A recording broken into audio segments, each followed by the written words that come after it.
So Europe is getting ready for war and it wants its citizens to prepare too. Brussels has issued guidelines for all 450 million Europeans. 450 million people across all 27 member states. Every household has been asked to maintain a survival kit to stock up on things like bottled water, canned food, a torch and basic supplies like toilet paper. This stock should last for at least 3 days. That is the instruction. It is part of a new European strategy for preparedness.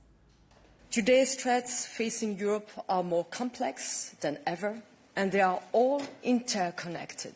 The battlefields in our pockets, our phones, our computers, our power plants, our banks, our supply chains, our raw materials, and in the media, the social media we consumed every day.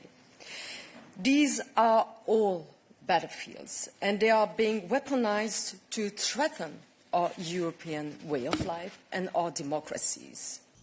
Brussels wants Europeans to be ready for anything. A war, cyber attacks, extreme weather events like floods or wildfires, even a major disease outbreak. Europeans must be self-sufficient, at least for the first 72 hours of any crisis. That is the key message of Europe's preparedness plan. Top EU leaders are urging people to act on it. They're suggesting keeping an emergency bag ready at home. It's Ajalabi. Welcome to What's in My Bag Survival Edition. My document in a waterproof pouch, a must in a rainy Brussels. Let's talk about lighting. I have a flashlight and, of course, the light. Turn.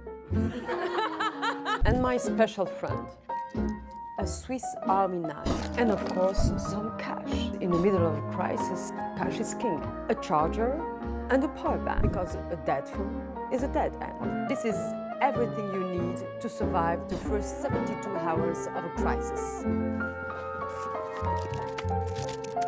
Speaking about being prepared, the EU is preparing its strategy to be sure that every citizen is safe in case of crisis. Be prepared, be safe.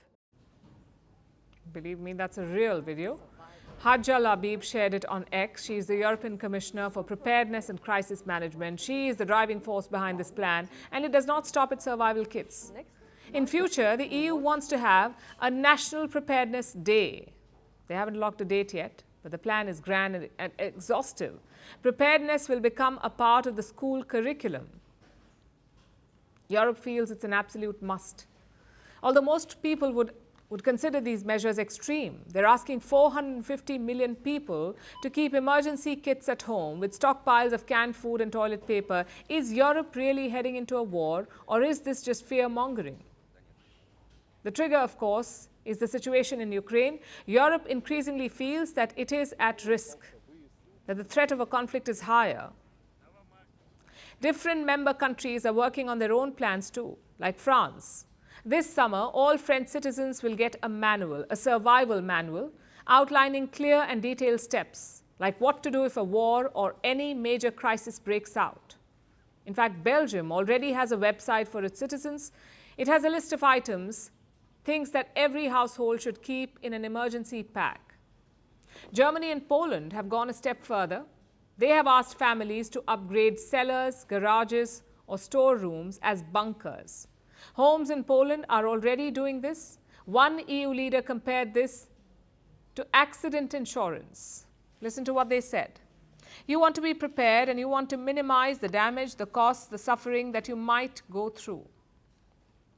It may sound They make it sound rather so normal, but it's anything but normal. Stockpiling of critical supplies and turning basements into bunkers is not normal. People do this when a war looms. Governments are supposed to protect their people to keep them safe from harm. Instead, the EU is handing out an instruction manual with doomsday predictions, telling Europeans how to survive on their own for 72 hours when crisis hits. This is not insurance. This is leaving people to fend for themselves. The fact is, Europe's security landscape has changed. For decades, the bloc relied on American protection, but now that guarantee is fading.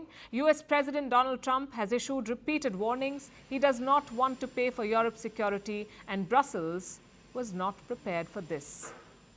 Without the United States, Europe lacks a credible deterrent. The only solution is to raise defense spending. well beyond 2% of their GDP. That is what NATO prescribes for its members. 2% of the GDP should be spent on defense. A lot of members don't meet this figure, but now they're pulling up their socks. Sweden, for example, it wants to raise defense spending significantly to as high as 3.5% of its GDP. This is a welcome step, but it must be taken by the whole bloc. Europe needs stronger defenses, not safety manuals. Greeting you with aloha and namaste.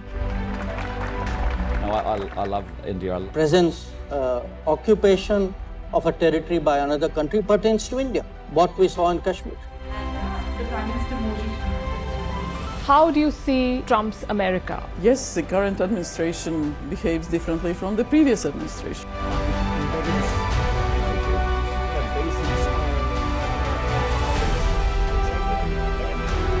Are you saying that there are foreign powers who are trying to bring down the current government in Syria? Exactly. Bluntly, Iran, maybe Russia too. Prime Minister Modi committed to South-South, cooperation.